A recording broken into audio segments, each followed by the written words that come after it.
President David Chartrand, how are you today? I am doing so well, feeling so damn good. I could feel the spring in the air and geese in the air, and I know some of our hunters are out there already. I can't wait till somebody give me a call and say, I got one all singed and ready for you for your oven or your make soup, So somebody will feel sorry for me and give me a call that they have a goose ready for me. All right. I just actually have visitors here this morning. I have April and Jack. We're having brunch. I have to go, in fact, take off after this to the Infinity Women's having their annual assembly, but it's by virtual, and usually they have 400 or 500 people at their assembly. This time they'll have probably 175 maybe on virtual, and so it's because it's a different format, different way of meetings, and even here this morning, Ray, I was doing interviews with CBC, and I got cut off 3 times, and I asked if this, because I looked at my bars and my computer and said I had full access, and then I said, is it your side or my side? He said, we think it's yours. So I told him I'll be talking to my IT. They came here, my IT team, to organize it, and I can't afford to get cut off. What if it's the Prime Minister? What if it's a Deputy Prime Minister I just met a couple weeks, 3 weeks ago, and by Zoom, and you can't afford to lose. And that's what's so dangerous about these virtual meetings now, Ray. Right. While you're talking to somebody, all of a sudden they're gone. They get cut off. Wow. So just a little interference and it's gone. So anyways, I just did a CBC interview on the year of COVID, what happened to the entire year and where we're at. And I have to say, as I said publicly everywhere, I'm so proud of my people, our youth especially, and our elders, and just the community at large, and our COVID team, which is led by Francis Chartrand, Vice President, of course, in the Northwest, and Anita Campbell, Minister of Finance. Those two, along with a variety of hard-working staff, meet every week, and they meet with the vice presidents, the regions, and they have a robust meeting every week since COVID really came into Canada, into Manitoba. They've been meeting every week without fail, and they have a strategy. And Ray, there's about 12,000 hampers now delivered. Wow. So you look at the numbers there, we're talking millions and millions of dollars, but we're saving lives, and that we know is proof of evidence. We look at all the student support, the economic support I threw out to CBC. And they said, what have you learned from it? I said, I'll tell you what I've learned from it. One of the key things I look at, I said, we give some support to Colombia because we're doing business with the Colombians, the indigenous people of Colombia, and they're very poor. And we supported them with some resources for food and medical supply. And I said, one of the wisdom of the elders, he's called the Mamus, he's the head of the village, spiritual leader. He said, the way we ever beat this virus is going to be by the act of kindness. That's how we'll beat it. And that's so true. Like if you look at it from the concept of kindness and working together and helping each other, that's the only way we can get rid of this virus, supporting each other, not being afraid to help each other, not being afraid to say, well, like I said, my nephew Kevin, them had it. Well, they have it. It doesn't mean they're not lepers. They're not people that you should run away from. Is that they know they have to take action to protect their family now. They got to stay isolated. They got to stay away. And stay in a process, but you've got to say, what can I do to help them? Mm-hmm. What can I help them to stay in their house? And that's what these hampers have done. And so when you look at it province-wide, I'm so proud of our team and just all the communication support they put out there, supplies, medical supply, all the things we're doing in our own province here is just phenomenal. And I'm very proud of that because they said, well, what was your response to the federal and provincial government? Well, I said, let me tell you this way.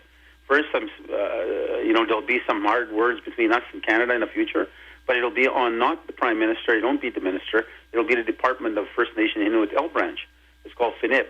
In 1979, they set a policy in this country, not a legislation, it's an actual policy that you can change overnight. And the policy says that Métis are not under the federal jurisdiction of support when it comes to health. Mm-hmm. So when you go to the province says, wait a second, these Indigenous people are not ours. These Aboriginal people, they're federal jurisdiction. You go back over to Ottawa. And as we know, back and forth as a political football has led to the highest chronic illnesses by all Métis people in this province, which is a shameful event to happen in this particular time, and especially with the rich resources we have in this country, that Métis be discriminated in the new millennium. This is not the 1980s or the 1939 when they burned down the village of St. Madeleine for cattle. They found cattle being more valuable than Métis people. Yeah. They burned down a school, a church, and a village. So you look at history now and you reflect back, I said a year, what we've learned is we have to take care of ourselves. We have to support each other. We have to work together. we have to take care of our elders. We have to support our youth and our students and our businesses. And that's what our government has done. It's one thing I must say openly, without question. I think the Prime Minister, if it wasn't for his vision of nation-to-nation, government-to-government distinct base, and if he didn't give us the resources we got by the millions from him to put these action plans in place, I guarantee you, Ray, there would have been mass debt. Mm-hmm. Not a question about it in the Métis villages, because there would have been nothing there to help them, no tools, no supports, no communication. They would have been on their own because we know the province abandoned us. And we know it's not about science or data, it's based on the fact that the Premier wanted political vengeance, and whether it killed our people or not was secondary as long as he got his vengeance. So, but there'll be a day of reckoning, Ray. There'll be a day of reckoning, trust me. Mm-hmm. And I'm going to demand an inquiry once the new government gets in to investigate this whole thing so people can see, without a doubt, the Métis were independently, privately selected as the only people to be punished in this province. So, of course, a lot of Manitobans are hurting too. But when I'm talking Indigenous.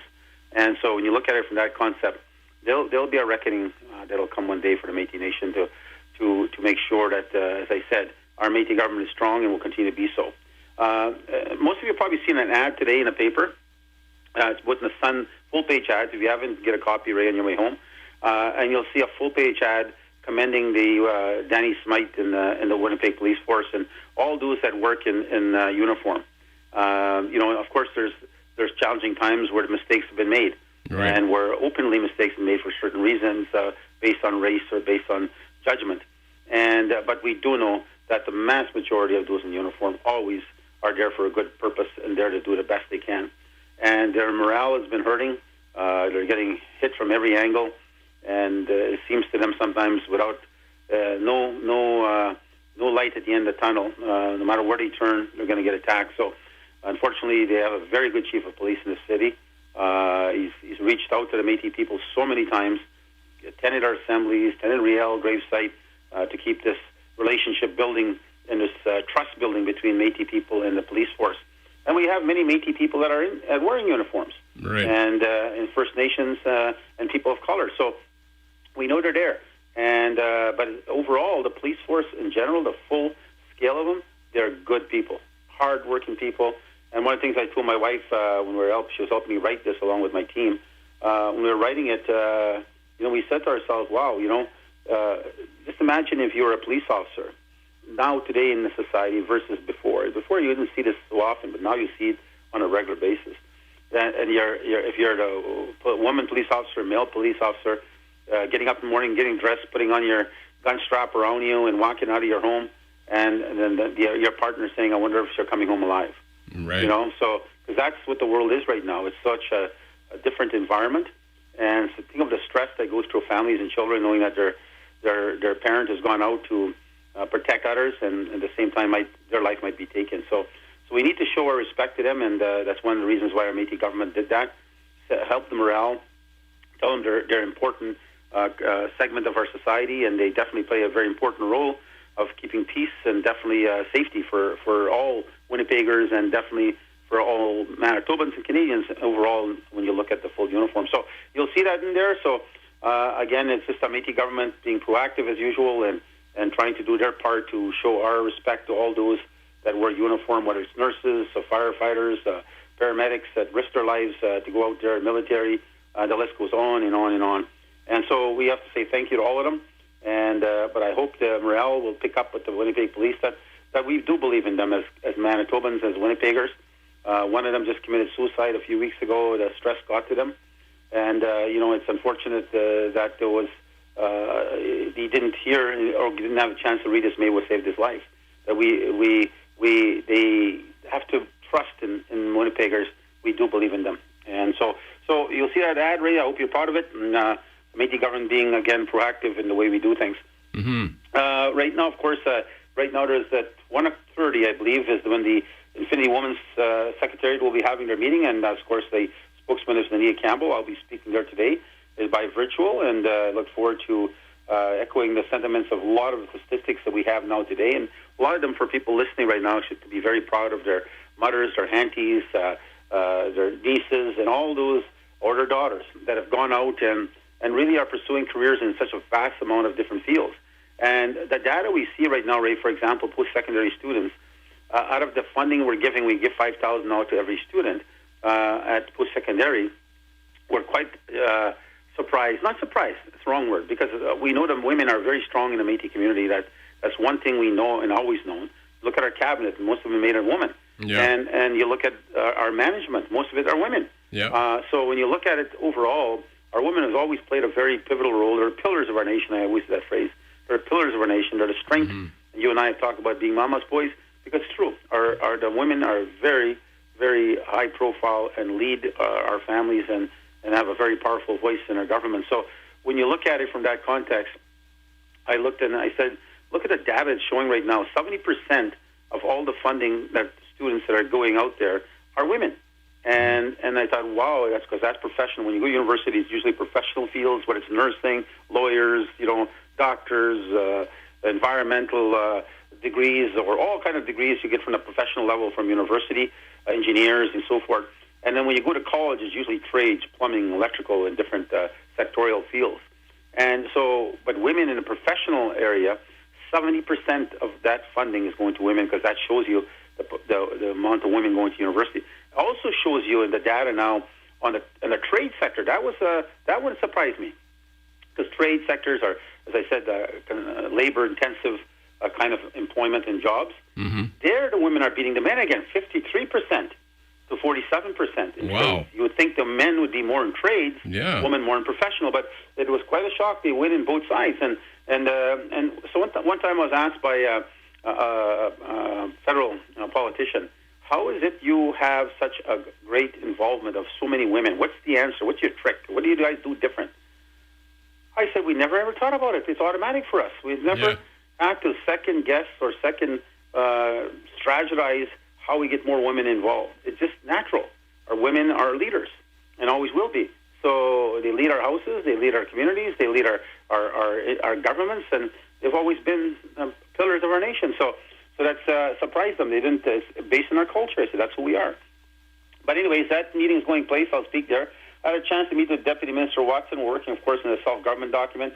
I'll brief everybody more. It's more longer to report on that one, but it truly is a segment of where we are getting ready to initialize and then eventually sign the document, which makes it very clear the Government of Canada does recognize the Métis without doubt as a governing institution, a governing body, that we don't need legislation before they recognize us that we are a government. So I'm very, very proud of the nation government philosophy is coming from Trudeau, and I think and I trust me on this, and our listeners, I've been fighting this fight for so long. This is going to be the biggest change in our Indigenous world, in our Aboriginal world, our Native world, whatever phrase you want to use, and all the different acronyms that are titles have been given to us. When you look at it overall, this particular nation government, the empowering of our governments to make decisions of our own. That it's not a bureaucrat no more making decisions what's good for us. It's our own governments. And the reason I say it, I'll give you an example, Ray. We have 600 families that bought houses already. That the Métis government has supported. 600 what families. What was that? That's over $100 million in mortgages. Wow. So when you start looking at those numbers, that tells you, and this is the missing people. You got to see, like, my mind, for whatever reason, thinks ahead right away. Always, whatever I think of, I always think years ahead.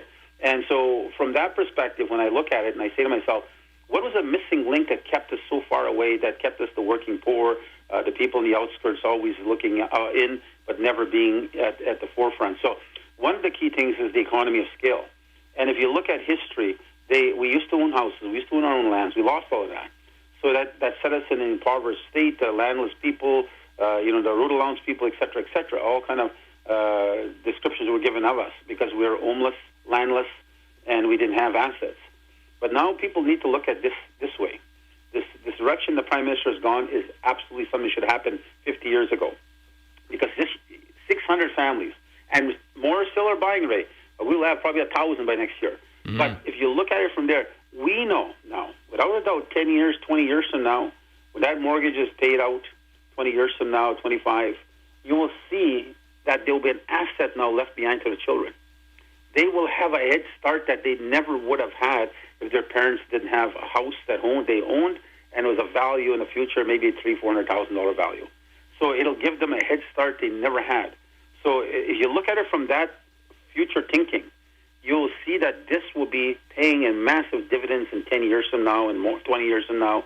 It'll give us the head start that we should have had as Indigenous people, as owning our own land, owning our own houses, and definitely sharing that to the next generation so their future is better chance than we ever had. So that's what people need to look at, and I'll speak more of that in the future and give a better descriptive nature of that.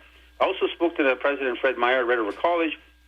Of course, we're building on our endowment fund there. I think there's $200,000 this year. So we're going to continue building on that one. We have 24 million universities, but in colleges, it's a new phenomenon. They've gone down creating their own endowment funds, which I'm very proud of them. So Fred and I are working on how do we expand that even more and increase the opportunity. I spoke to Councillor Matt Allard, St. Boniface Economic Development. We're talking about, he's a city councillor, and we're talking about more investments in St. Boniface. We're looking at different lands.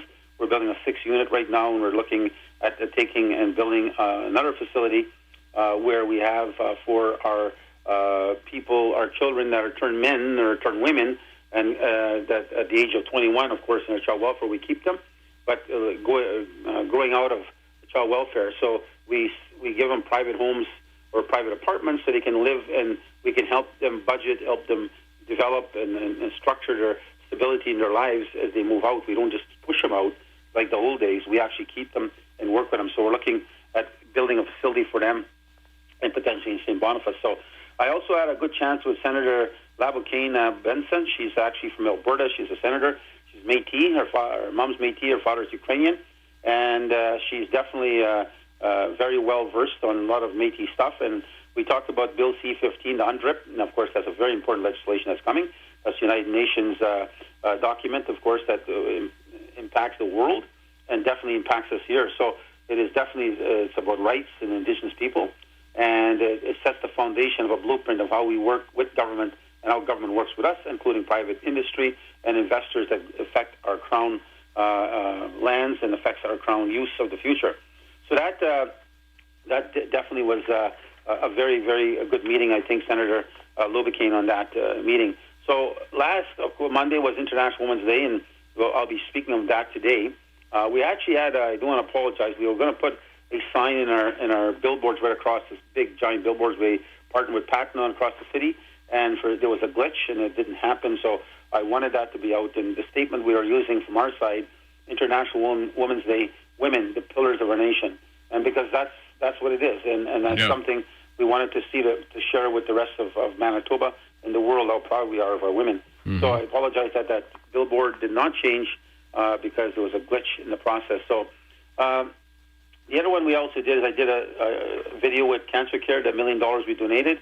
And one of the things I was proud of to know is that actually $1 million, Ray, is they used that fund to buy new equipment, and which a lot of tests used to be sent out to different parts of Canada, whether it's in Toronto or British Columbia, where most of these institutions, mostly Toronto, where they do all the testing, and then you got to wait till it sends it back to you. Right. Now, Cancer Care has bought the equipment and actually tests right here. You don't have to send it out anymore, and it's a quick turnaround and gives women and all men and those that are suffering and worrying about cancer a better chance of recovery, a better chance of how do we take care of it. And, of course, what I'm proud of is the MMF and the Métis people donated that $1 million, and they're going to do some beadwork, and they're naming us right at the top of that particular science and research lab that they have now. So I'm very, very proud of that investment we made. Oh, yes. And we're going to be making an announcement of investment after pretty soon. I did speak on the with Pearl, if you're listening. We're working with the RCMP, and we'll be announcing soon a big reward, $10,000 reward for Marcus, of course, who was lost 20 years ago. They suspect that something went afoul, and so we will be sending it out in the Waterhen, of course, Cowan area, and so that sign will be selected by the family where we think we should put it. We might put several signs, and we'll put all kind of different information out. And we're working with the RCMP and Dumas family to help them, Pearl and Dennis, and Darlene is the mother, and we're going to work and trying to see if somebody can remember something or want to share something, which we can bring little Marcus home, and he can be there to be with his family. So on the vaccines, my friends, it's still a sad case where the province is still denying that the Métis will be treated in equal form, even though we know we have some of the highest chronic illnesses than others in this province, and but the province says we don't have enough evidence and data and science to back it up, which is absolutely not true. We have a 4-year study, irrefutable study with 70,000 members or more, was done by, in fact, by our previous health team. And, Judy Bartlett was the doctor who led that, and she did a superb job in proving that we, Métis, have the highest chronic illnesses in this province, without a doubt. And it was actually using their data numbers, and it showed that that was the event. But there's now saying that you got to wait. We're the regular popular age, the population of Manitoba. So our age right now is 85, while First Nation, I think, are 65 or 60. Mm-hmm. So we are, again, discriminated on that. And a good example of it, I was talking to Jean Chaboyer. He phoned to get my assurance or confidence in the message. Should he take the vaccine? Should he trust the vaccine? I told him, yes, you can. The vaccine has been tested many ways by all top scientists in the world, and they're saying definitely it helps save your life. So you should take that vaccine, Jean. So he phoned me yesterday, and he was all ecstatic. He finally got an appointment to go to Selkirk from St. Laurent to the super site to get his vaccine. And the unfortunate situation, I asked him, well, is Margaret also going? She's 75, his wife. And he said, no, she can't. If she was First Nation, she would have been eligible a long time ago. But because she's Métis, she's not going to be eligible. So you'd think they would be smart enough to make the husband and wife, given their age, take it together. No, she's got to wait now until a different time. And so that means they're putting this poor elder, who actually survives by a little pension, he's got to drive now twice to Selkirk, once for himself, then he's got to take his wife at a different time, even though she's 75 years old. So it just shows you how unprepared this province is, and their strategy is really prejudicial, not just on a culture, but it's prejudicial just on a base that you're working against husband and wife. Now he's protected and she's not. Now what kind of situation is that? It's crazy. They should put husband and wife, they're living together, vaccinated, put them together, So it doesn't make sense at all. There's no logic in what they're doing. It just shows you again how short-sighted they are. And they say they're experts. I'm far from experts, I'll tell you that. So on the coming up 80 Minutes, you see every morning on CTV. Make sure you watch it. York boats will be on the agenda, and that's going to be definitely a good one.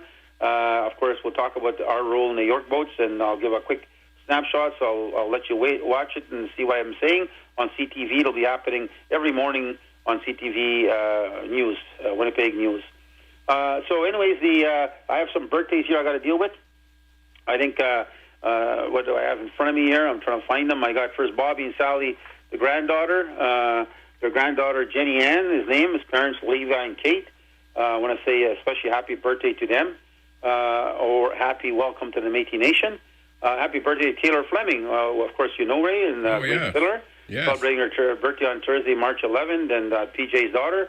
I'm sure he's listening on the show, very, very proud of his children, and works very hard to support them, him and his wife.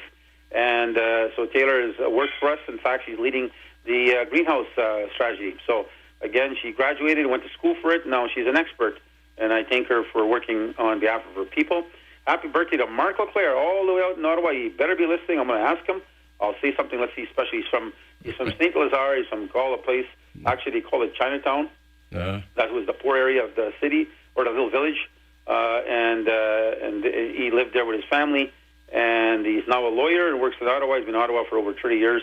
And he's done exceptionally well as a Métis businessman. And he's played a pivotal role. And he met 5 popes altogether in his time. And he's actually was involved in most of the constitutional discussions in his country. And he's definitely been one of the, I would say, the visionaries and the people that play such an important role in the changes you see that should benefit. Usually when those constitutional policy changes are there, Mark LeClaire is somewhere in the back room working on it with the rest of our team. So, again, happy birthday, dear brother. He's out there celebrating, turning 60 years old. I'm 1 year older than him.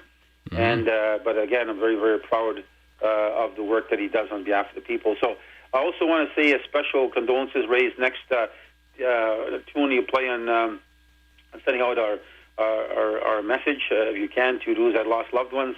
If I missed any of them, I apologize, and I say my prayers out to each and every one of you. Of course, you all know I pray at night before I go to bed, and condolences want to go to Vivian and her family for loss of her husband. That's Bernice's sister. And again, our condolences. And Vivian, you're listening. I'll be sending prayers this evening your way, and again, thanking you for. She's always volunteering somewhere. Vivian and her family are always doing something. So again, with that being said, Ray, I want to say goodbye on the show, and I got to take off to the Infinity Women's meeting, and Anita, of course, has a well-oiled machine there, and listen to the many issues that the women want to put as agenda priorities for our nation and our government, and maybe hear some of the issues and challenges they're facing.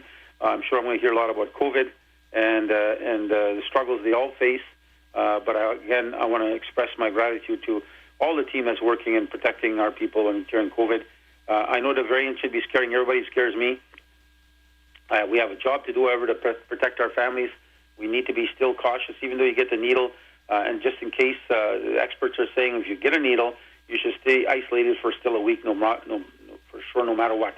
The vaccine won't get to work till it takes about a week before it gets to work in your body and your system. So after you get your vaccine, you still should stay isolated for a week and wait. And that doesn't mean after you got it, you run around everywhere. So still wear a mask when you go out, because others need to see that you're worrying about their health and their safety. When you wear a mask, you're usually trying to protect others more than you're protecting yourself.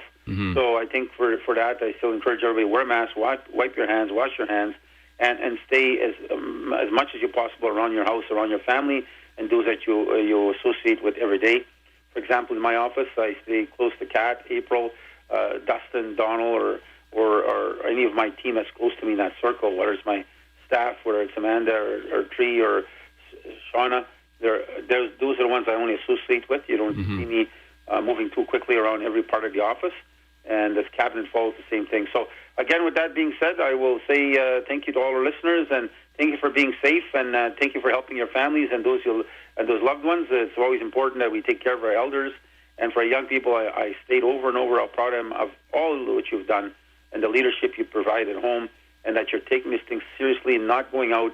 And I just watched this morning in the United States, Ray, whether Texas, they're taking away masks, they're doing all that. They're saying, forget everything. Let's just go out and live life and move forward. Oh, and my goodness. It's such a scary thing to do, but it's all about politics over there. And already they're talking about St. Patrick's Day here. They're talking over there about St. Patrick's Day. But they're already talking about large gatherings in beaches and without masks. This thing could take off again. And exactly. They've got to watch this. And I know our Métis people are listening loud and clear. And I know the Chiefs are working diligently and very hard on the reserves to make sure they save their people at the same time, and trying to put whatever skill and strength they have to help them. But it's not going to work. And I'll use the closing with this statement from the Mamus in Columbus. The only way we'll defeat this virus is through an act of kindness. So we show kindness amongst ourselves, to your leaders, to listen to them, to support each other's families. We will overcome this virus with or without the province. We will take care of ourselves, and we'll be successful. And we will be better equipped for the next round, because this tells you one virus crippled the world that could come again so quickly. We need to be better prepared, and I think we now know what we can start doing. So again, take care, everybody, and keep up the good work, Ray and Cowboy, and I'm so looking forward to spring. It just makes me all pumped and ready to go, Ray. All right, for sure. Okay, take care. All right, David, thank you. Oh, by the way, Ray, I want to say thank you to my wife for cooking this brunch. She cooked sausages, bacon, pancakes, eggs, and fruit. Holy man! And I quit for Lent, so I can't eat. It's lucky you remembered. Oh, I know. I ate quick. I had to swallow my food quick, because I did my interview at CBC, and then I had to come running in the corner here so I could do my report. So again, take care, everybody, and I will look forward to giving you an update next Saturday. All right, David. Thank you. Okay, thank you. Bye-bye. All right, David Chartrand, the president of the Manitoba Métis Federation, with his weekly report. Métis Matters, and he is busy. I'll tell you that. He always is.